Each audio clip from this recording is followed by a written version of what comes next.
je propose surtout en fait de faire un petit focus sur un objet spécifique. Devinez lequel? Le foulard. Le collier. Ah oui, c'est un foulard, mais posé au niveau du cou. Bon, le foulard, il est là, le collier, il est là. D'accord? Donc, cet objet, en fait, ça s'appelle un kawaii. OK? Et Ah, donc, mais c'est... en fait, c'est pas un collier à la base. non, c'est pas un collier à la base. Justement, c'est là tout l'intérêt, en fait, du sujet d'aujourd'hui. Parce que généralement, en fait, c'est un instrument qui est utilisé dans pour les percussions traditionnelles. Et ça se porte, par exemple, dans les communautés amérindiennes Wayana et Wayampi, au niveau des mollets ou au niveau des bras pour les hommes.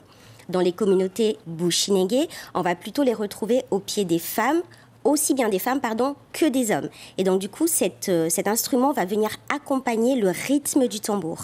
Cependant, on s'est aperçu, en fait, que de plus en plus, on retrouvait cet accessoire dans les différents projets photos de mode. Et je trouve que le rendu est assez intéressant. Je ne sais pas si les photos sont diffusées en même temps. On va les voir dans quelques instants. Ben, on en voit là. Voilà, exactement. Donc, ce sont des clichés qui ont été prises en Guyane et le résultat est plutôt bluffant. C'est superbe, c'est superbe. Et je trouve ce clin d'œil qui est fait finalement à cet objet culturel assez intéressant.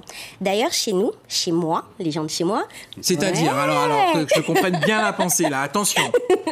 Les gens de chez moi, voilà, c'est-à-dire... les gens de chez moi, tu vois, chez les Ndjouka, d'accord? Chez les gens de Guyane. Chez les Guyanais Ndjouka, si tu préfères. Oui, voilà, je préfère.